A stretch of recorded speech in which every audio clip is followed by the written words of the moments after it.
All right, so we have a great set of telescopes, two telescopes that Fraunhofer made.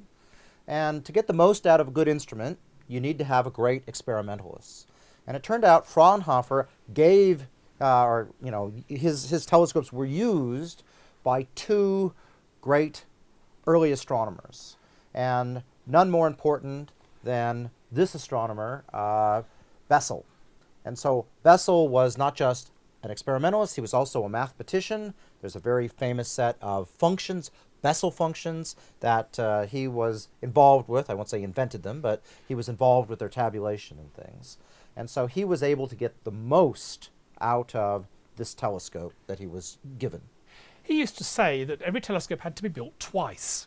First of all, it was actually built when it was originally manufactured, but secondly, you had to, when you observe with it, understand every single piece of it and all the things that go wrong.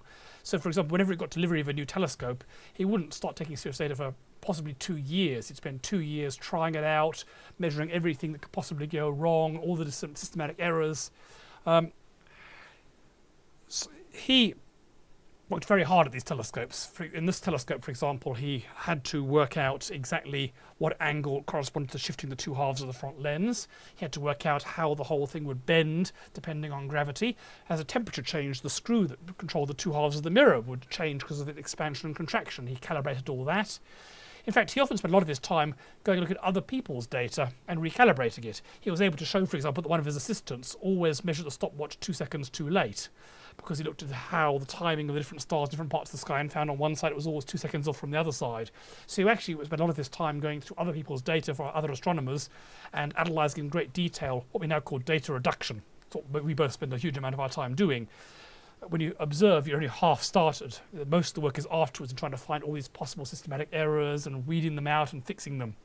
So this is exactly, what a modern scientist of the day would use. And he only spent 2 years working on his telescope.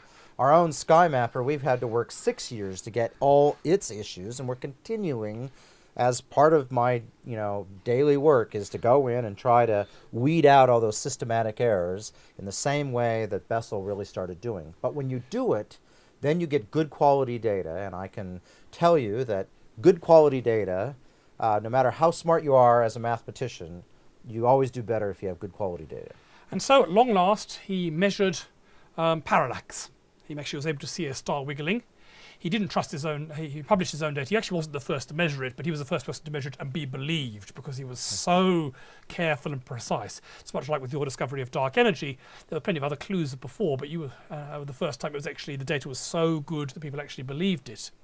When he'd measured it, he thought, I'm not quite sure, so he then closed down the observatory, took the telescope to pieces, rebuilt it again, and then measured it again to make sure it was still there after everything had been rebuilt from scratch. That's being very dedicated. And it was still there, and this is the sort of level of dedication that made him famous, and made that he was really believed he was one of the greatest astronomers of the time, brought great prestige to Prussia back then. So he'd found parallax, but what we're concerned with is another discovery he made a few years later. He was out looking for parallax around more stars, and he recognised, this is a picture I took 3 nights ago, here's Orion, and up there is the brightest star in the sky, Sirius. And he decided, dog star, yes? The dog star, and he decided to try and look for a wobble in this. And he found a wobble, but not the wobble he expected. A much bigger wobble than he was expecting. And a wobble not with a 1-year period as the Earth goes around the Sun, but a 50-year period. Right. And it was a very large wobble that was on order of 7 arc seconds, which would be, we now know, sort of, an order of magnitude more than the parallax measurement of this star. And so you can see Sirius is moving in a nice ellipse. And the reason why stars move in ellipses is typically because they're in orbits around other stars. But in this case, the star isn't very bright. Sirius is very bright, and whatever it's orbiting, not very bright. Yeah, Sirius weighs about twice the mass of the Sun. It's a luminous star. And clearly, you can tell there must be something, maybe, if it's over here, it must be over that way. So as they go round, they're opposite each other the whole time. So there's something there. It must weigh quite a lot, because it's making Sirius move a lot. It couldn't be a planet. It's got to be much heavier than a planet.